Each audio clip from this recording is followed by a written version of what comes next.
Good morning students, myself Koti Jalak. Today I am going to start your science subject in standard A. Second chapter friend and foe के बारे में हमने last video में harmful microorganism तक देखा था. आज क्या देखने वाला है कि disease causing microorganism in humans. ठीक है, तो pathogens enter our body through the air we breathe, the water we drink or the food we eat. They can also get transmitted by direct contact with an infected person or carried by an animal.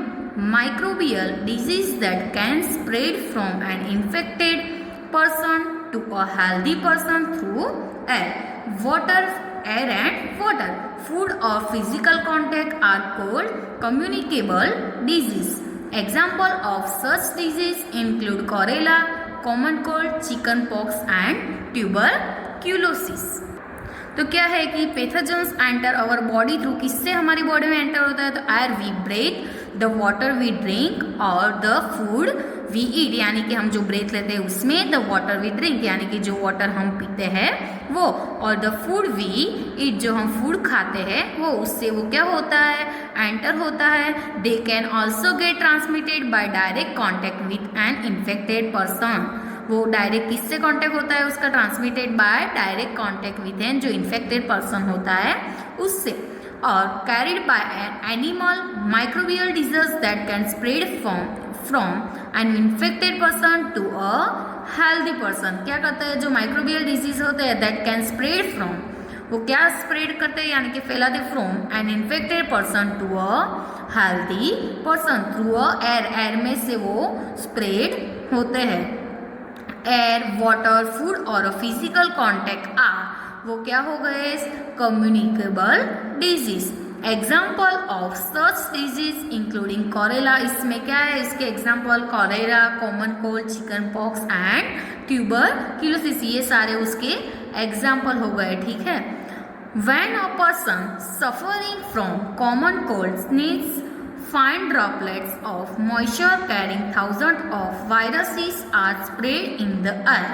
The virus may enter the body of a healthy person while breathing and cause infection. क्या है कि when a person suffering, जब कोई normal सर्दी से जो पीड़ित होते हैं पर्सन, 1000 वायरस ले जाने वाली जो कमी की बारीक भी बूंदे एयर में फैल जाती है और ब्रेथ लेते समय वायरस जो होता है वो हेल्दी पर्सन की बॉडी में एंटर कर सकता है. ठीक है. Then how do you prevent the spread of the communicable disease? We should keep a handkerchief on the nose and mouth while sneezing.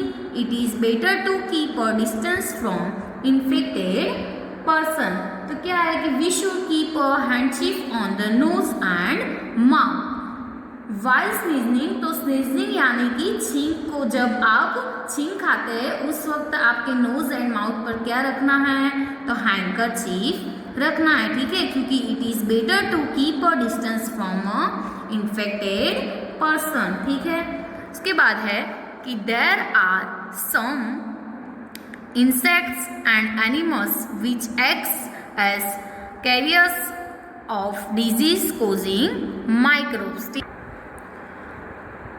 Housefly is one such carrier. The flies sit on the garbage and animals extra pathogens stick to their bodies. When these flies sit on uncovered food, they may transfer the pathogens. Whoever eats the contaminated food is likely to get sick, so it is advisable to always keep food covered. वो क्या advice है कि always food को कैसा रखना है? Cover रखना है. Avoid consuming uncovered item of food. जो अनकवर्ड फूड की आइटम होती है उसको अवॉइड करना है. Another example of a carrier is female anopheles mosquito. Figure 2.8 में आपको वो मॉस्किटो दिया है. Female anopheles mosquito which carries the parasite of malaria plasmodium. Female aedes mosquito acts as carrier of dengue virus. How can we control the spread of malaria और dengue. तो इसमें क्या है कि there are some insects and animals मिलता है, तो वो डिजीज के माइक्रोब के रूप में क्या करते हैं, वो लोग एक्ट करते हैं, ठीक है। हाउस फ्लाई एक ऐसा कैरियर है, यानी कि एक ऐसा वाक्य कि the flies seat on garbage and animal extra. तो जो मक्खियाँ कहाँ पे बैठती है, गार्बेज एंड एनिमल एक्स्ट्रा पर, ठीक है। तो पार्पेक्सॉन स्टिक इज देयर बॉडी, तो वो अपने बॉडी से चिपके रहते हैं, ठीक है।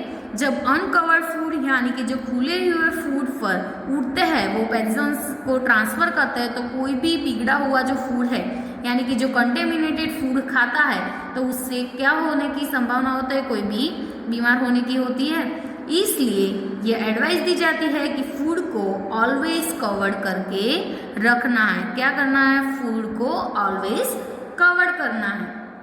तो खाने की अनकवर्ड चीज़ों को आपको क्या करना है, उससे बचना है, ठीक है। Another example of carrier is the female anopheles mosquito.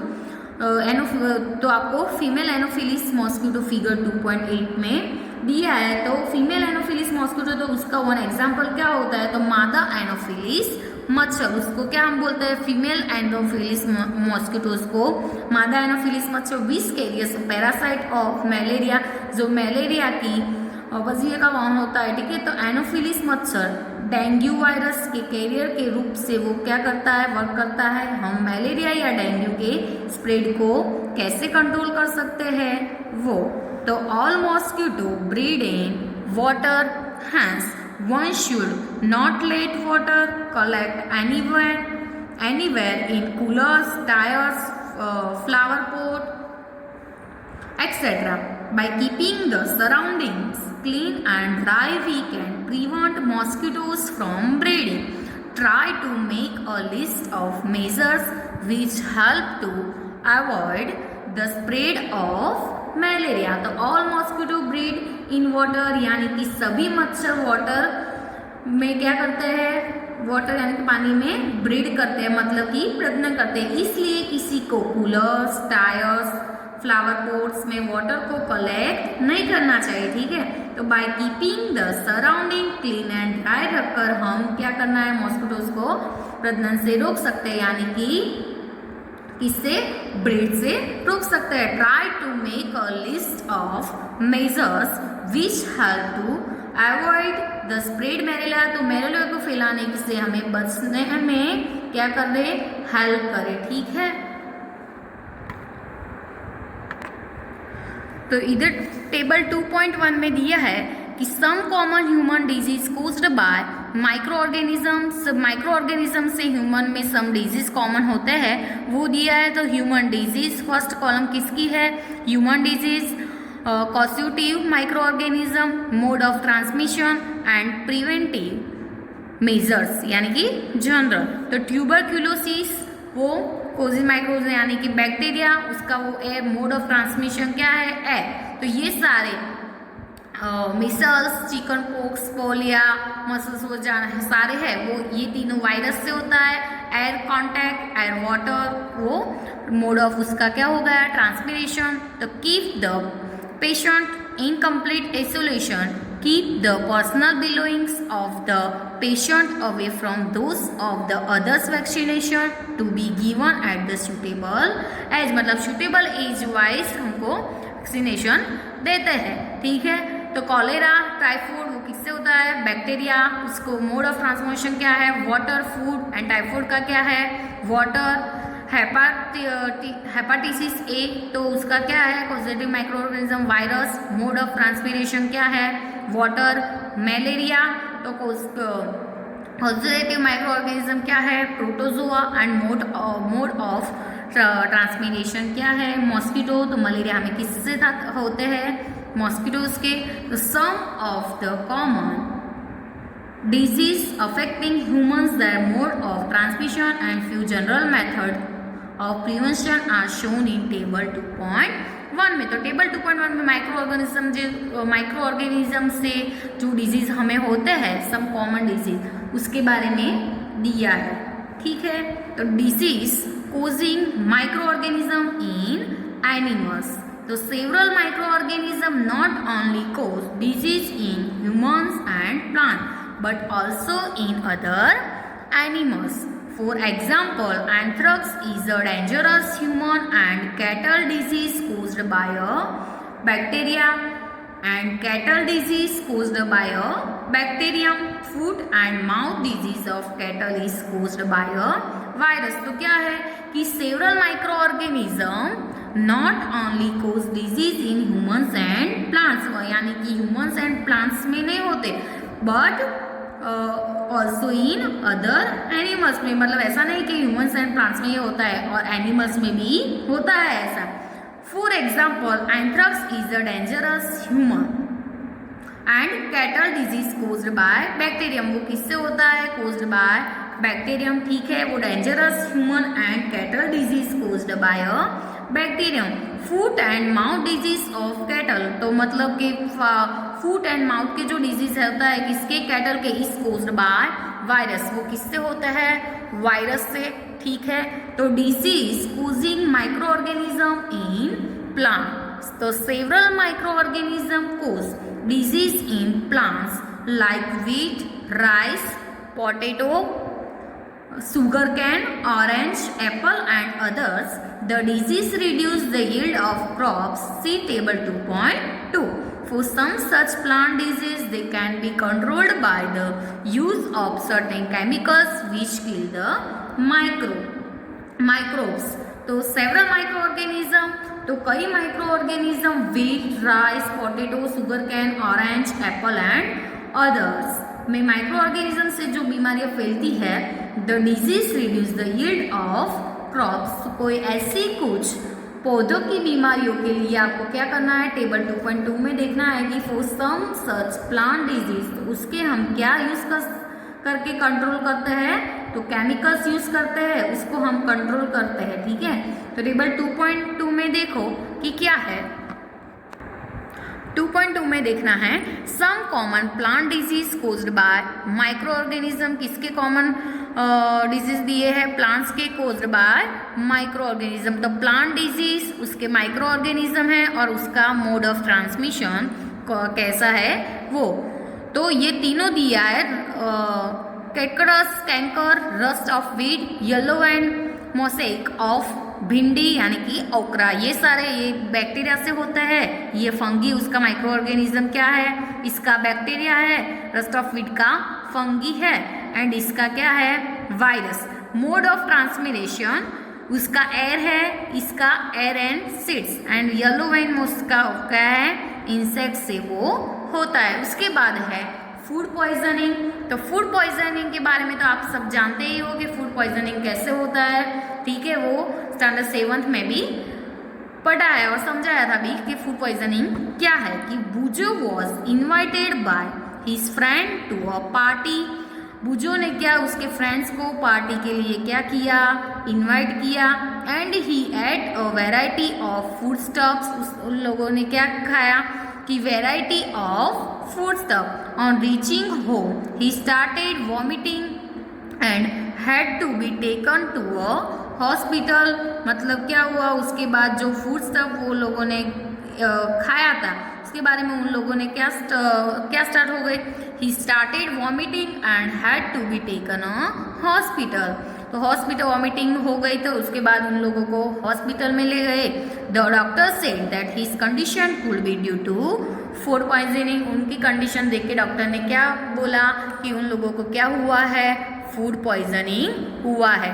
ठीक है, ये किसके वजह से उन लोगों को वॉमिटिंग होती है? तो फूड पॉइजनिंग के वजह से. तो Paheli wonders how food can become a poison. तो क्या है कि food poisoning could be due to the consumption of food spoiled by some microorganism that grow on our food sometimes produce toxic substance. These make the food poisons causing serious illness and even death. So it is very important that we preserve food to prevent it from being spoil. तो क्या है कि food poisoning could due to the consumption of food, यानी कि food poisoning किससे होता है, हमें जो कोई फूड खाते हैं वो फूड बिगड़ हो गया, और बाय सम माइक्रो ऑर्गेनिज्म से वो फूड क्या हो गए, स्पॉइल्ड हो गया यानी कि बिगड़ गया। तो micro organisms that grow on our food sometimes produce toxic substance, वो क्या समटाइम्स क्या प्रोड्यूस करते हैं, तो toxic substance. This make the food poisoning causing serious illness and even death भी हो सकता है। क्या है, सीरियस इलनेस, उसकी वजह से फूड पॉइजनिंग से हमें कोई सीरियस इलनेस भी हो सकती है एंड कोई इवन डेथ भी हो सकता है। ऐसा नहीं कि तुरंत हमें पोजीशन अच्छी हो जाती है, क्या सीरियस इलनेस भी आ जाती है एंड इवन डेथ भी हो सकता है फूड पॉइजनिंग की वजह से। So it is very important that we preserve food to prevent it from being spoiled. ठीक है, इसके बाद 2.5 क्या है कि फूड प्रिजर्वेशन। तो फूड प्रिजर्वेशन में क्या है कि in chapter 1 we have learned about the methods used to preserve and store food grains. How do we preserve cooked food at home? You know that bread left unused under moist condition is attracted by fungus. Microorganisms spoil our food. Spoiled food emits bad smell and has a bad taste and changed the color. Is spoiling of food a chemical reaction? तो क्या है, in chapter 1 we have learn about the methods use to preserve and store food grains. तो first chapter में हमें क्या था, crop production and management वाला first chapter था हमारा। वो चैप्टर में हम पढ़ चुके हैं कि we have learn about the methods use to preserve and store food grains, मतलब फूड ग्रेन्स को कैसे स्टोर करना है, प्रिजर्व और उसका यूज कैसे करना है, उसके बारे में हम चैप्टर 1 में पढ़ चुके हैं। How do we preserve cooked food at home, मतलब कुकड हुआ फूड को हम कैसे घर पे प्रिजर्व रखते हैं। तो you know that the bread left unused under moist condition is attract by fungus, मतलब कोई हम बाजार में इस ब्रेड को लाते हैं और उसका यूज़ नहीं करते, unused under the moist condition उसकी हो जाती है, तो उसके ऊपर क्या अट्रैक्ट होता है, अट्रैक्ट बाय फंगस। ठीक है, फंगस हो जाती है, फंगस की वजह से वो क्या हो जाता है, स्पॉइल्ड हो जाता है। Micro organism spoil our food, जो माइक्रो ऑर्गेनिज्म होते हैं वो हमारे फूड को क्या करते हैं, स्पॉइल करते हैं। जो spoil food emits bad smell, जो स्पॉइल फूड होता है वो कैसी स्मेल देते हैं, एकदम बेड स्मेल। तो emits bad smell and has the bad taste, उसका टेस्ट भी कैसा होता है, बेड स्मेल भी होती है एंड जो स्पॉइल्ड हुआ फूड होता है उसका टेस्ट भी बेड होता है और उसकी स्मेल भी कैसी होती है, बेड होती है एंड उसका जो कलर होता है वो भी क्या हो जाता है, चेंज हो जाता है। उसके जो स्पॉइल हुआ फूड है तो आपको कोई बार ऐसे चीज़ें खाते हो तो हमको पता चलना चाहिए कि वो कैसा है, यानी कि कोई फूड है, फूड तो हमने देखा होगा कि कोई भी फूड स्पॉइल्ड हो जाता था उसकी स्मेल भी चेंज हो जाती है, टेस्ट भी बेड हो जाता है एंड कलर भी चेंज हो जाता है, तो वो क्या हो गया, फूड स्पॉइल्ड हो गया।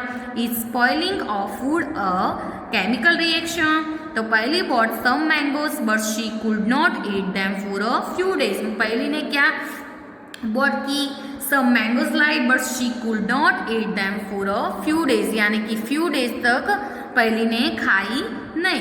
तो later she found that they were spoiled and rotten but she knows that the mango pickle her grand mother makes does not spoil, यानी कि वो जानती थी कि मतलब हमारी ग्रैंड माँ क्या मैंगो का पीकल बनाती है वो क्यों नहीं बिगड़ता फॉर लॉन्ग टाइम। तो शी इज कन्फ्यूज्ड, उसके बारे में वो कन्फ्यूज हो गई कि मैंने मैंगो लाई वो फॉर फ्यू डेज तक खाई नहीं तो वो क्या हो गई, स्पॉइल हो गई, बट मेरी ग्रैंड मदर तो but she knows that the mango pickle her grand mother makes does not spoil for a long time, मतलब वो लॉन्ग टाइम तक स्पॉइल नहीं होता। सो सी इज कन्फ्यूज्ड, वो बात में वो क्या हो गई, कन्फ्यूज हो गई।